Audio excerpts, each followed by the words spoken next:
Hey Trent. Hey Trent Frank, and Blake, if you're also listening. This is the boring score formatting part.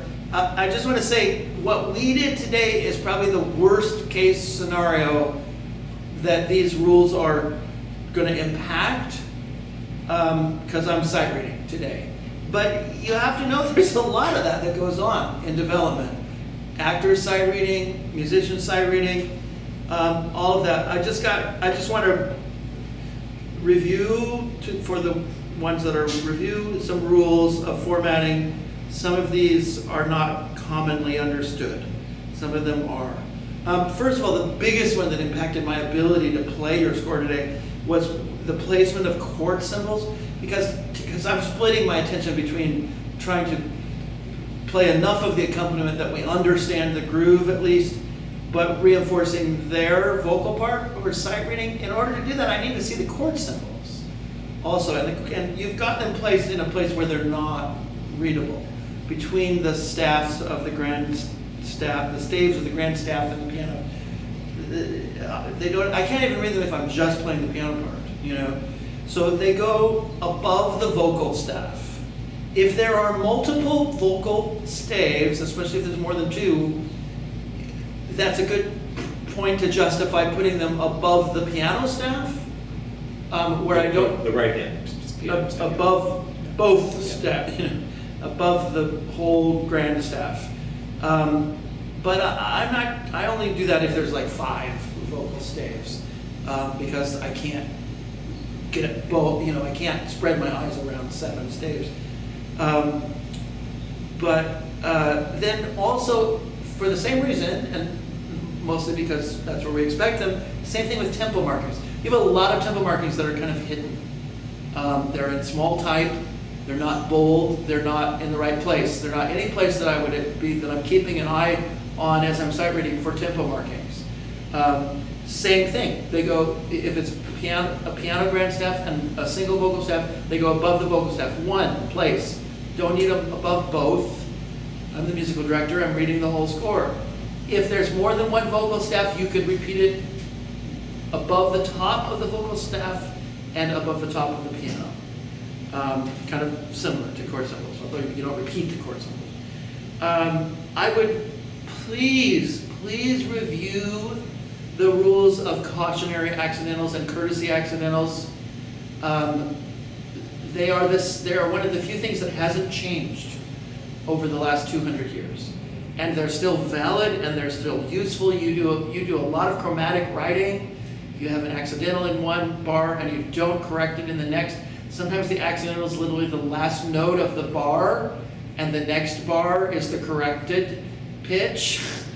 And I have no chance in hell at playing the right note in the next bar. They're even more exasperating for piano because if you have an accidental in one bar in the treble staff in the piano, if you have to correct it in the bass staff in the next bar. Also, it's for the whole texture because it's one brain reading it. Makes sense. So it's even stricter, for writing for the piano. Look up, get a good book. Don't buy the $3 pocket music dictionary. Get a book. Gardner Reed's book on music notation is clear as there's a new big book called Behind Bars, but she's British and she's a little not that helpful on some of these issues. She tells you the rules, she doesn't tell you why behind them, which I hate. How am I supposed to remember that if I don't know what it's helping me with? Please also review the rules about key changes and tempo changes, where you use double bars, where you use cancellation naturals when you're changing key. Again, there were places I was surprised by the key change because I didn't see it. It wasn't set up in a way to help me see it. Here's a rule that nobody else will tell you but me. When you have chord symbols, and I strongly encourage musical theater composers to use them, they make a huge difference, both in terms of sight reading accurately and two, in terms of rehearsal plunking out choral parts or vocal parts, and three, while in development, being able to transpose at sight which there are some of us who can, if there are correct chord symbols, we can change that chord symbol in our brain, transpose the chord symbol instead of note by note by note by note, and get through it accurately enough for the singer to sing it in a different key, and then we can send you a note back and say, hey, we need this piece in that different key. It's a pretty good list of uses, for something. But here's the thing about note spelling. If you let's say you're in a flat key, and you have a bar that the harmonies are in the key of E major, and you write an E major chord symbol, but because you're in a flat key, you spell all those notes with flats. You spell in the piano those notes as F flat major rather than E major. You've now done a complete disservice. Any good that the chord symbol did, it has been ruined, and smoke comes out of my ears. Because I can't play an E major and F flat at the same time. I can't think of them. Now the chord symbol is creating trouble, not doing. You can solve it either way. You can change the chord symbol to F flat, which is fine for me. I can play an F flat. You can change the notes in the piano part to E major. Either way, you can resolve that. But the notes in the piano part, I'm not talking about horizontal vocal lines, melodic lines. I'm talking about full textures, the vertical sonorities, the chords that are spelled out. The chord symbol and the spelling of the notes in the piano have to match for it to be useful. Please pick a format for character labels. I prefer boxed text, and it can be small. It doesn't have to be bold. It could have a capital letter at the beginning and a colon and a box around it, and it goes just above and to the left, all of that to the left of the first note that character is singing. You could use them more consistently if a song has one character and it's listed under the title and in the table of contents. You don't need to reiterate it. You put it at the beginning, the first note that they sing, and that's fine. But if there's anything more complicated than that, you need to reiterate, even to the point of, let's say it's a two-person song, one character singing, then there's some underscore dialogue, and then that character continues singing. I would put it in parentheses. I'd put the character's name not in a box, but in parentheses, just to make that clear. No, we mean that Peter's still singing here. He was singing and he's still singing, even though Peter and Kurt had some dialogue since Peter was singing. You have a little habit, which I understand, but you're not in your first draft anymore, of I think only 3 or 4 places in the whole score you say, Phil, go to it, or something like that. You can't do that. This isn't an improvisational form. You need to write out something. You can write out something and say, or ad lib. You could put, if you want to encourage your musicians who are comfortable with that. But you do it in the vocal even in one place, I think. Maybe I'm wrong about that. But you have to write out something specific to make a choice. This is getting a little subtler. There's places in the score where you have step, meaning half step or whole step, conflicts between the piano and the vocal. And there's some of those that can work.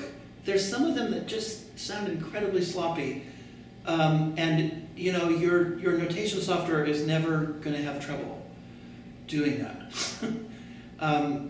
What I often find is in those moments, for some reason the singer is always flat on that note, and even though you point it out and you spend 10 minutes in rehearsal and the next reading they're flat on that note still, a lot of that goes back to this level of detail. You just go through, even especially the top note of where the chords are voiced in the piano. If those, if you're playing an E major triad with B on the top and the singer singing a C natural against it. I wrote music like that in college. It was called atonal. Again, the computer won't tell you hey, this is hard for people to do. And sometimes that's the point, sometimes that's what you want, but I don't think there's any place in this score where that's what you want. I think that's about all I got. You heard my earlier notes more about the artistry of it. And I just want to say, again, like Elise said, this stuff matters. It's not a small thing, you know. So we heard Sondheim speak for us once, and he talked about somebody asked him a question about chord symbols. Who would well, I know who it was. So who would ask Stephen Sondheim a question about using chord symbols? He never worked as a rehearsal pianist. He never worked as a working pianist. He was a composer since he was 12, you know. So no one ever taught him chord symbols, and his harmonies are so far out and so dependent on his specific voicings that chord symbols are only going to go so far to describe Sondheim. But the editors consistently through the years that have worked until this last batch of these editions have been terrible. They're god awful, way simplified. You can get a lot closer to that. And he said, oh, I don't use them. That was the end of that. And then 3 minutes later, he told this story about this great pianist. He's been searching his entire career for a pianist who could transpose at sight his scores. Well, when the scores have correct chord symbols on them, I can transpose them at sight, every one of them, even Passion, even Into the Woods. I can do that if there's chord symbols. So that's important, that they are in the right place and visible and legible is important. It's respect to the artists that are there to support you in your artistry.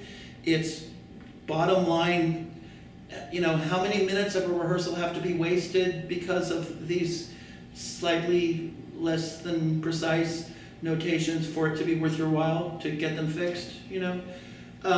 It also forces you in some cases to be specific in a way that you might not if your notation doesn't have to be exact. There's one last note floating in my head. I just want to clarify something that I said that I said when we were reading through it. I said it. The style gospel is swing. The